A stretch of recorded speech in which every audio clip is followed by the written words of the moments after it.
this time I'm going to show you how to make a flat braid with beads. So again, I've got my 8 strands, but I'm going to go one colorway, and so I have 6 strands at 50 centimeters in the blue, but I have also here thread that I could thread beads on. This is the high tenacity polyester. So I have threaded on about 25 beads onto each, and I've also cut this a little longer at about, these ones are 50 centimeters, this is about 60 to 70 centimeters, just to take up the extra to get around the beads. Now what I've done is I've prepared one already in a thread saver, and I'll just show you how to do that. You don't need to do that, but I'll just recap for you.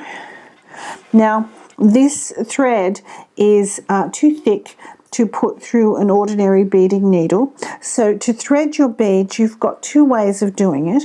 If you have a split needle, you can just pop it onto the split needle and then it will easily thread through. If you don't have a split needle, don't despair. What you can do here is, I'll just tidy up the end, you can use a bit of super glue. Now I know it's lethal stuff and I don't like to use it as a rule. You can use nail polish if you like, but you just literally paint the ends, or even if you can just dip it in the pot.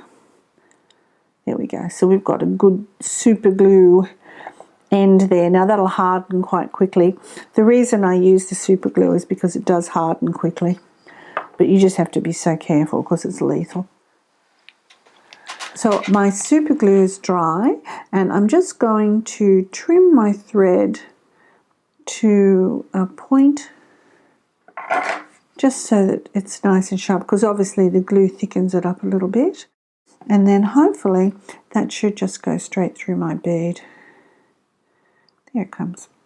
And there it's on. So now that's how you do it if you don't have a split needle. Otherwise, just use your split needle and then they go on quite quickly.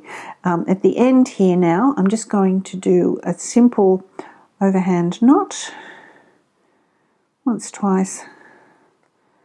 And that'll just keep the beads from falling off.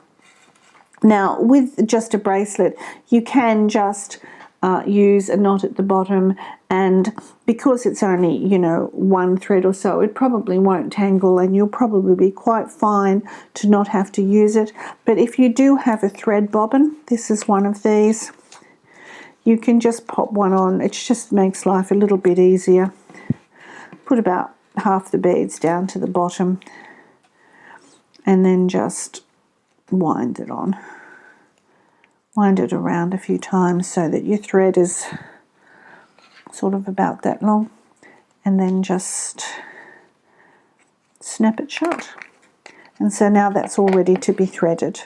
So as always, I've got my thread coming through the middle and I've tied my weight to it, and then I'm going to start to load up the thread. So I'm just going to bring the 2 threads with the beads and I'm putting them down the bottom, and then the others I'm going to arrange around here as normal. So I'll just do that quickly. So that one up the top, bring that over that side, I think. There we go. Okay, so as I said before, with the flat braid, the thread that you start with first is going to be the one that will be on the outside. And so as I like to start from the bottom, I've put these at the bottom, and I'll start with these like I always do, so that way I know that's going to be on the outside. So we just start off our flat braid as normal. So left hand over here to the right one, no beads at this point. Change hands. Right one, left down to the bottom, just exactly the same. Then this one up to the top, this one down to the bottom, this one up to the top. Again, you're going to have to, this one up to the top, you're going to have to think about this because all of your threads are the same color except for the two threads with beads, and you don't want to get yourself lost. So, okay, so now back to this one again. So we'll just carry on in this manner, and once I've done about, I like to do about an inch of braid or 2 centimeters of braid just to be, you know, near the clasp, and then I'll come back in a second when I've done that and we will put the beads on.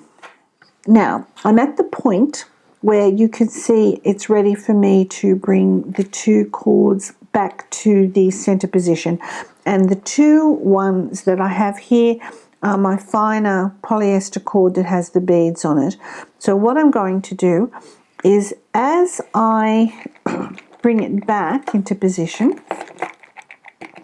I'm just going to pop a little bead and then put it into position.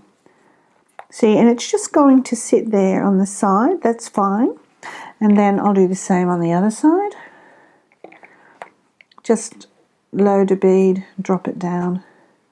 So now it's sitting there and you can see the 2 beads at the side. So the next step is just continue as usual, up and across, and that's locking that bead in down there. And then this one over here, and then this one here, and this one here. And you can see there they are underneath. So I'll just continue along as normal. Up, one down, and that it's at that position whenever you have to reposition this thread back into the center again is where you add on a bead. So I'll just take you around until it's time to add on another bead. So again, this one comes from the bottom up to the top, from the bottom, whoops, up to the top. This one comes from the top down to the bottom. By now, if you've made a couple of braids, I hope that you're quite comfortable with doing this, or you've got your pattern down pat. It's actually not too difficult, just the first 1 or 2 times you have to think about it. Okay, so now I'm ready to reposition these. So now's the time when I'm going to pop a little bead on. So I just lift it up, pop it down, reposition it, reposition the other one, and see it just sits there. Lift it up, slide it down, reposition it. And then now if it pops out while you're working with it, just slide it back in place. See if it moves about. Don't worry, just slide it back in place. And then this one down here, and this one down here. So that's how you basically add your beads. It's quite easy. So every time you get to the point where you need to reposition at the side of your, oh, now see that popped out, we'll just pop him back in again. Get under there. Down you go. There we go. Now I'm back at the position where I would normally add in a bead, but I've done plenty now, more than enough for my bracelet, and it's looking actually quite nice, I think. What I need to do now though is I need to do a little bit at the end here because I'll add my clasp in and that just gives me a bit behind my wrist. So I need to duplicate this length here on the other end, and I just do that by continuing along without adding beads.